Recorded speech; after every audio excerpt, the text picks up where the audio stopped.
Welcome to Urban Legends, and in tonight's video, we'll be exploring England's most haunted house, learning its tragic history, and meeting its infamous ghosts. This is the story of Borley Rectory.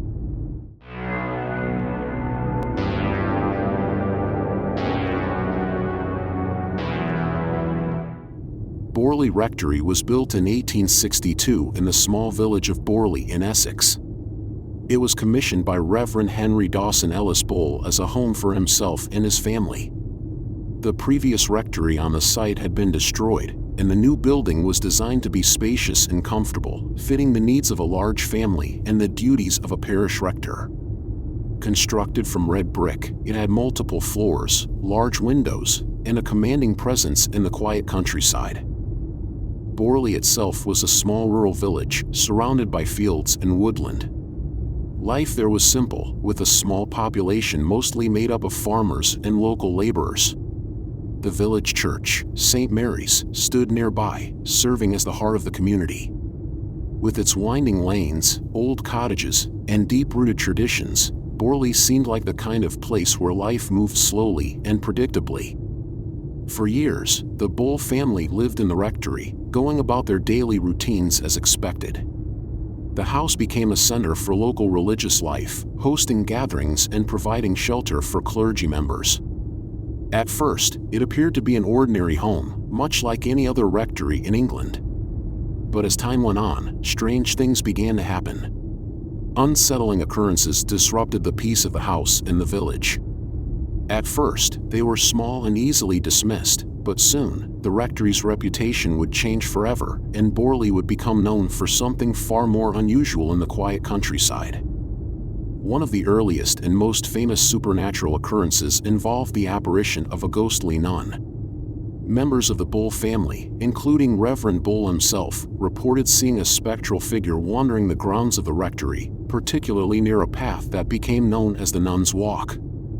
The figure appeared to be dressed in a traditional habit and would silently glide across the grounds before vanishing. The family believed she was the spirit of a nun who had supposedly been buried alive centuries earlier as punishment for having an affair with a monk. The sightings became so frequent that Reverend Bull even built a summer house with a direct view of the Nun's Walk, allowing him to watch for the ghostly figure. Despite their curiosity, no one could explain why she appeared or where she vanished to. Apart from visual sightings, the Bull family often heard strange noises within the rectory. These included whispering voices, footsteps echoing in empty corridors, and unexplained tapping sounds on the walls. At times, the noises were so loud that they disturbed the family's sleep. Doors were also known to slam shut on their own, even when there was no breeze or reason for them to move.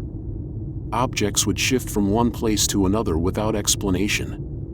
The family, although unnerved, tried to dismiss the incidents as drafts or the house settling. However, as the years went on, the disturbances only grew more intense. On several occasions, the family heard the rumbling of horse-drawn wheels on the driveway outside. When they rushed to see who was arriving, there was never any sign of a carriage. Witnesses even claimed to hear the sound of galloping hooves and the cracking of a whip, yet nothing could be seen. Some members of the Bull family reported feeling an unseen presence watching them, especially at night. At times, they described feeling sudden cold spots, as though someone had walked past them. Shadows flickered in hallways where no one was standing, and certain rooms in the rectory gave off an inexplicable feeling of dread.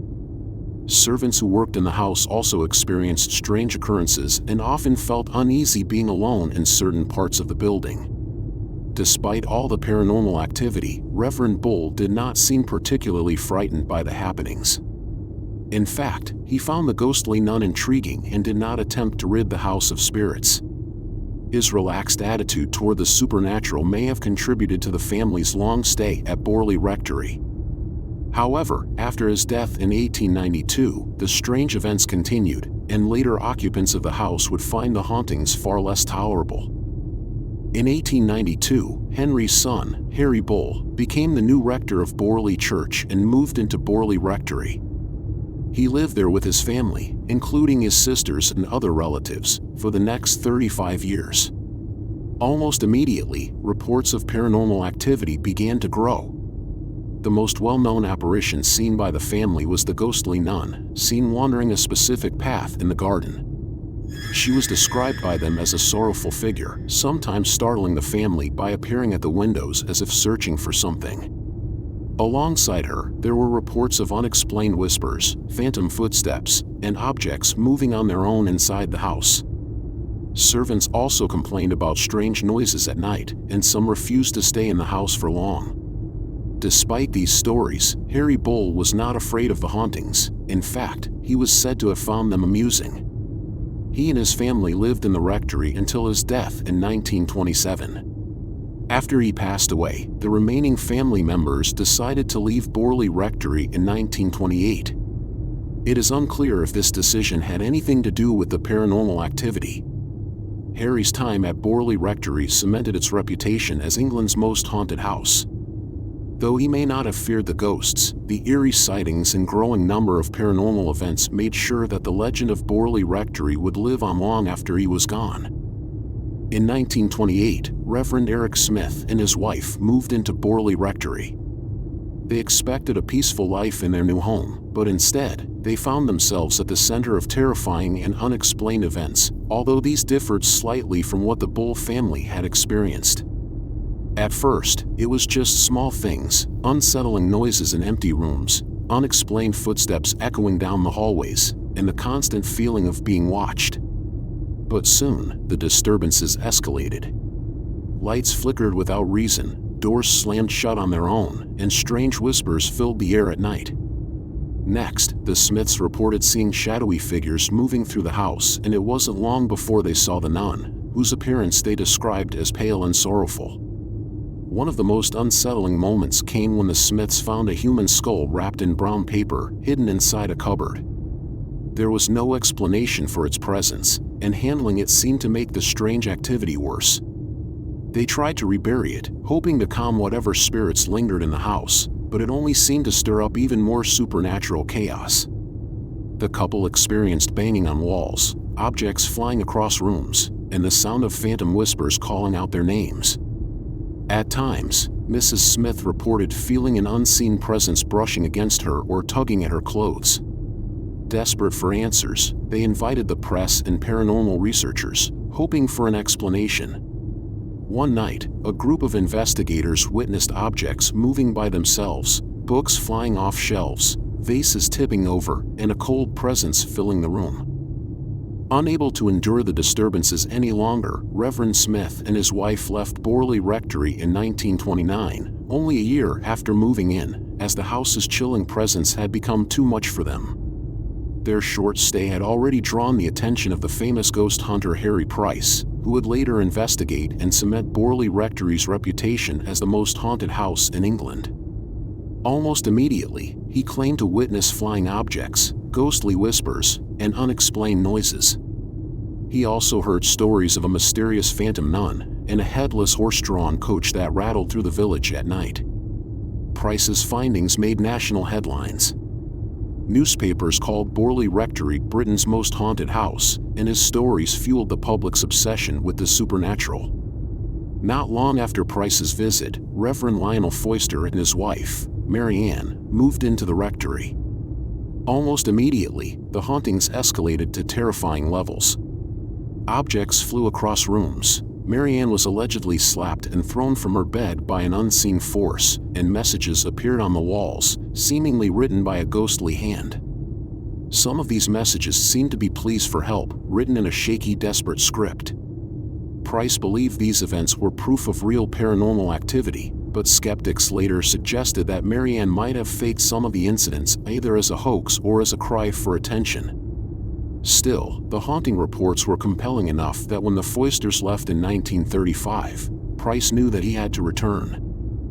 Determined to prove Borley Rectory was genuinely haunted, Price rented the house for a full year in 1937. He assembled a team of volunteers to document the strange occurrences. Some were skeptics of the paranormal, and others were believers. This was done on purpose to determine a fair result. Over the months that followed, Price and his team reported extreme cold spots and sudden temperature drops, objects moving on their own, including a heavy candlestick that toppled without explanation, disembodied voices and whispers, sometimes calling out names, and also the reappearance of the ghostly nun, mostly seen in the garden. The most famous incident involved a seance, where Price's team supposedly made contact with a spirit named Marie Lair, a French nun who claimed she had been murdered and buried on the property centuries ago. Price later led an excavation of the site, uncovering a jawbone and other human remains. In 1939, Borley Rectory was purchased by a new owner, Captain W. H. Gregson, but before he could settle in, a mysterious fire broke out, destroying most of the house.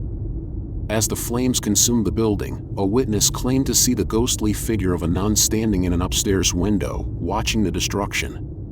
The fire only added to Borley's mystique, and after the house was completely demolished in 1944, the legend of the haunted rectory lived on. Although Price's work made Borley Rectory world famous, many doubted his findings.